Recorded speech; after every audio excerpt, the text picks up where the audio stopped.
All right, guys. So let's go ahead and get started. Thank you all for joining me today. My name is Keyann Griffin, and I'm the clinical director here for the Atlanta region. And our company, of course, is Behavior Frontiers. So we currently have a center located here in Smyrna, Georgia, as well, and we provide comprehensive early intervention ABA therapy. We also see kiddos in surrounding areas in home as well. So I'm going to go ahead and share my screen and we're going to get started with the presentation. And if you have any questions, please feel free to post them in the chat or hold them until the end. There'll be some time there as well. Okay. 1 second, guys.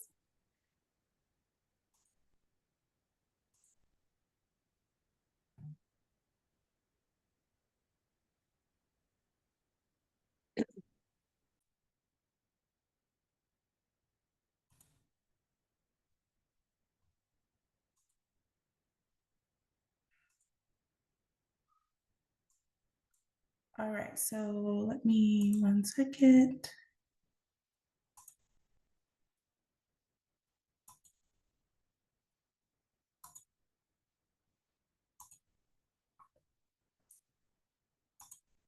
Okay. Sorry about that, guys. All right. So let's go ahead and get started. So again, this webinar is all about potty training, specifically children with autism and developmental disorders. Again, my name is Keyann Griffin, and I am the clinical director here for Behavior Frontiers, and our center is located in Smyrna, Georgia. Right? So a little bit about us. So we have about 50 locations nationwide, and we see kiddos in center, in home, and also in the community in some school settings as well. We are committed to offering gold standard autism care with highly trained clinicians. And our mission is to provide each family and child with the highest quality individualized behavioral services possible, and to provide our employees with the highest quality training and supervision in the ABA therapy techniques. So what you will learn today, you will learn assessing readiness for potty training, how to tell if your child is ready, why taking an individualized approach is important, positive reinforcement as a training method, and tips for consistency. And then also towards the end, we'll talk about some upcoming events here. Okay, so let's get started. Let's talk about signs of potty training readiness. So one of the telltale signs is your child showing interest in the bathroom or toilet. This is for all children. It does not matter their developmental level. That is always the first sign that your child is ready for potty training. Another sign is telling you when they're soiled themselves and need a new diaper or pull up. We've all seen kiddos bring us diapers when they have soiled themselves. You'll also see kids will sometimes start disrobing, taking off dirty diapers as well. You will also see them seek privacy in the house, right? So they may go behind a door, or they may kneel down behind something. It might get really quiet in the environment. Those are all signs that they're ready for toilet training. So assessing readiness for potty training. So one of the things, and this is really, really important, we want to see a decrease in behaviors associated with transitioning, right? So if we cannot get to the bathroom without having a meltdown or a tantrum, it is going to be very, very hard to avoid accidents and get that child sitting on the toilet, right?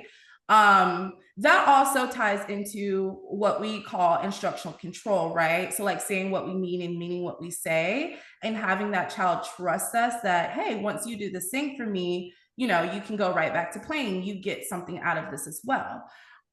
We also want to collect wet, dry baseline.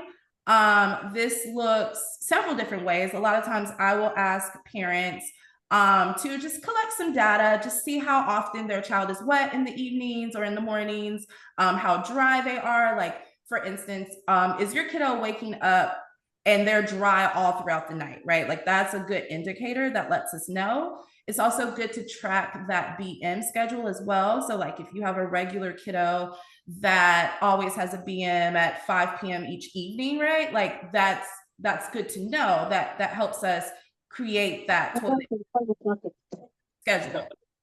Yeah. Just a reminder, if you're not muted, guys, to go ahead and mute yourself. Yes.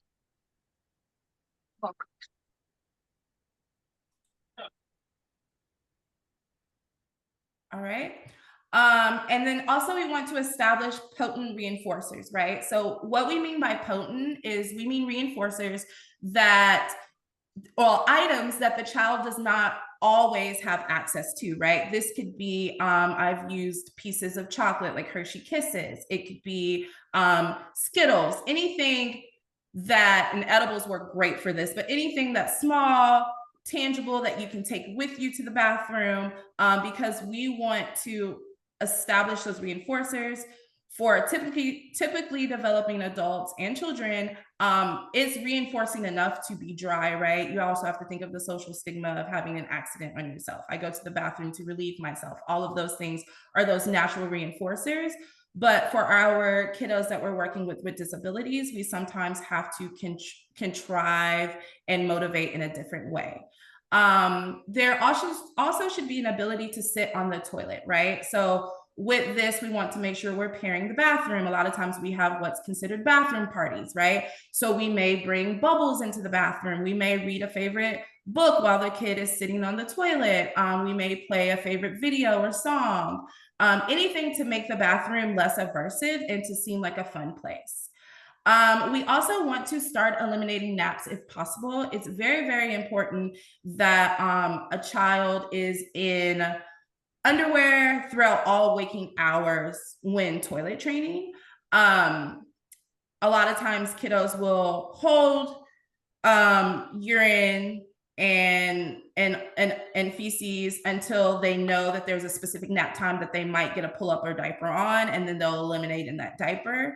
I've seen that happen lots of times as well. So it's very, very important during all waking hours that we are in underwear, not necessarily pull-ups, but underwear. And we also want to take into consideration the child's mode of communication, right? So if they're toilet trained, how are they going to request for the bathroom for the toilet, right? Like, is it a specific sign for bathroom? Is it exchanging a picture card?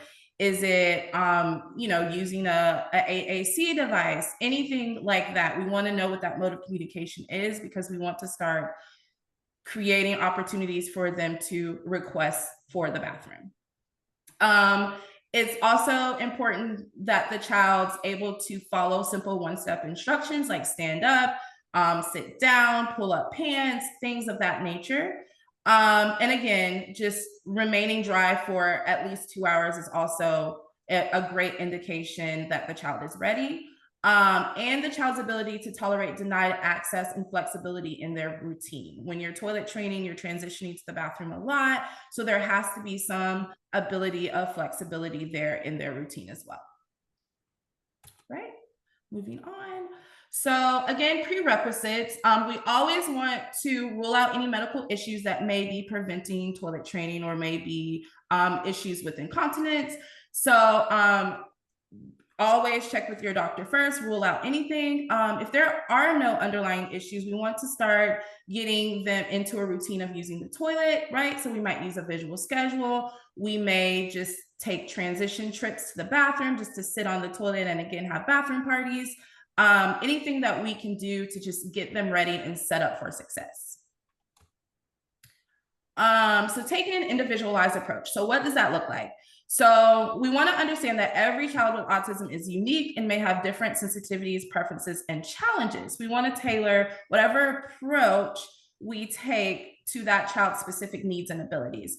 So one of the things that I like to do, or in the research backs, is fluid loading, right? So we want to make sure that the child has availability to their favorite beverage. This may be water with a splash of juice, right? It might just be strictly juice. It might be milk. Anything, we want to use anything that will create more opportunities for the child to practice using the toilet. We want them to make that connection. If they're going all day without drinking, they're going to be less likely to have to use the bathroom. Fruit's another good one for this as well. Fruits with high water content. They can snack on fruit throughout the day. Time intervals and an on-off schedule. So again, another structured approach that helps establish a routine. This can look several different ways. For some kiddos, it might be, we're going to start out sitting on the toilet for 3 minutes, and then we have 5 minutes away from the toilet where we get to play and engage in something fun. We might be still close to the bathroom. But after those 5 minutes are up, we're going to go back and sit on the toilet for 3 minutes. Of course, you know, that is a very short interval to start out with, but it all just depends on that child's baseline and where they need to start. Again, another very, very big important one is underwear during all waking hours. And this helps promote awareness of bodily sensations, specifically, well, for girls as well, but primarily for boys, I would say this is a really, really big one as well. And then again, teaching how to request for the bathroom. So this could be verbal requests using signs, gesture, assistive communication device, anything to get them to be able to request. Positive reinforcement. So we want to identify those rewards or motivators that are meaningful to the child. It could be praise, it could be stickers, a small toy. Again, edibles work great for toilet training. You want to make the experience enjoyable. It also helps to reduce anxiety or stress related to toileting. It helps build their confidence and independence, and we want to sustain progress, right? Like, we don't want to ever have to restart or regress or anything like that. We want to see an increase in toileting independence.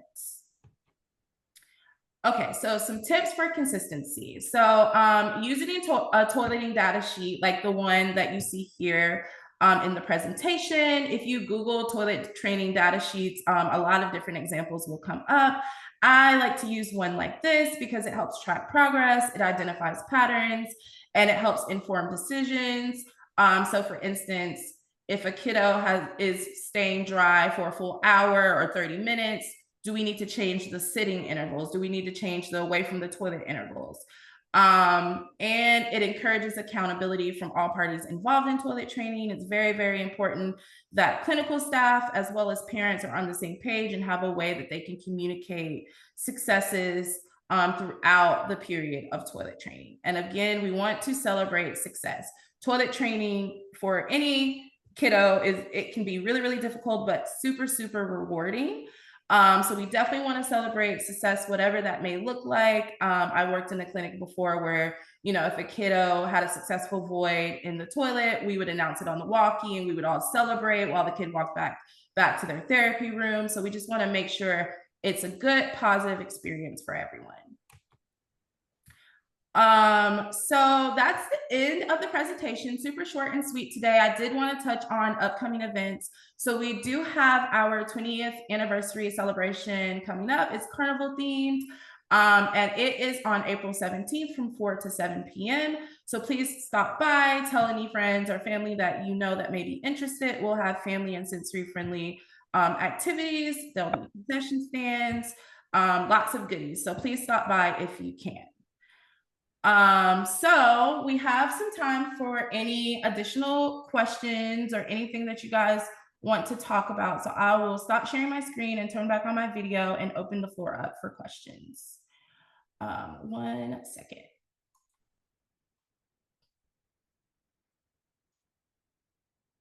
Okay. Does anyone have any questions or comments?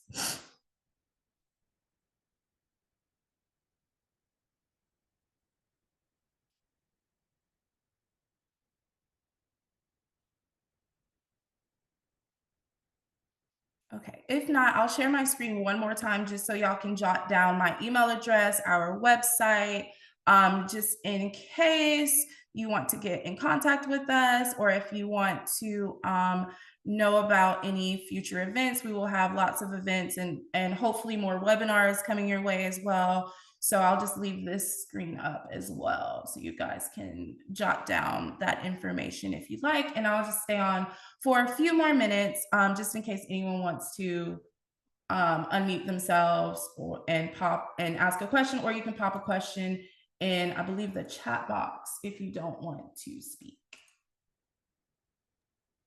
I have a question. Yeah, go ahead.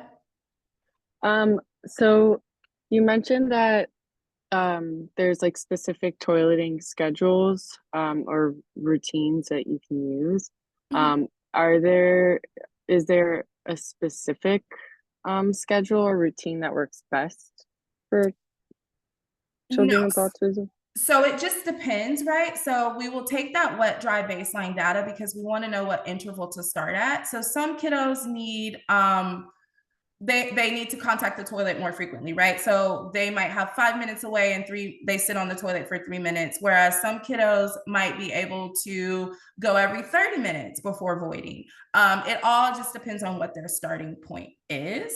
A lot of times what I've done in the past is, us as the clinical team, we may start on a more denser schedule where we're taking them every, 5 minutes or so, but for a parent that might be unrealistic. So we try to stretch out those intervals as fast as possible so families can contact that reinforcement as well at home. Got it. Thank you. You're welcome. I do have one last question too. Yeah. So do you, or yeah, I guess the question, do you have any like tips that you could give us for promoting independence or, self-care skills during this process? Yes, I do. So even for bigger kiddos, when, if they're not toilet trained and you're changing them, I like to always have them pull their pants up and down, right? I think that that is something that they can participate in. And a lot of times they get comfortable with caregivers doing that for them. A lot of kids these days wear a lot of elastic pants, so it should be nothing for them to pull up and down unless there's, some motor issues associated. But I definitely think things like that are things that they can do. You can also practicing washing hands. Even if you're changing them in the bathroom, they can still wash their hands and participate in more of what I would call like a bathroom routine, not necessarily using it, but they're doing the steps. They're participating in the steps of toileting. Okay. Thank you. You're welcome. Any other questions?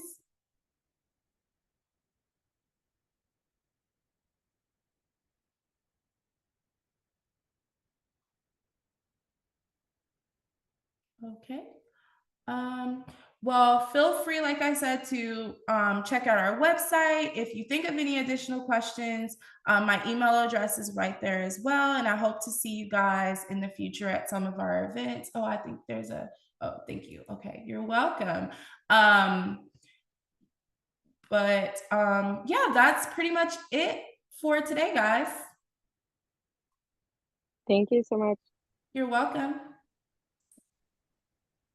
Thank you. You're welcome, guys.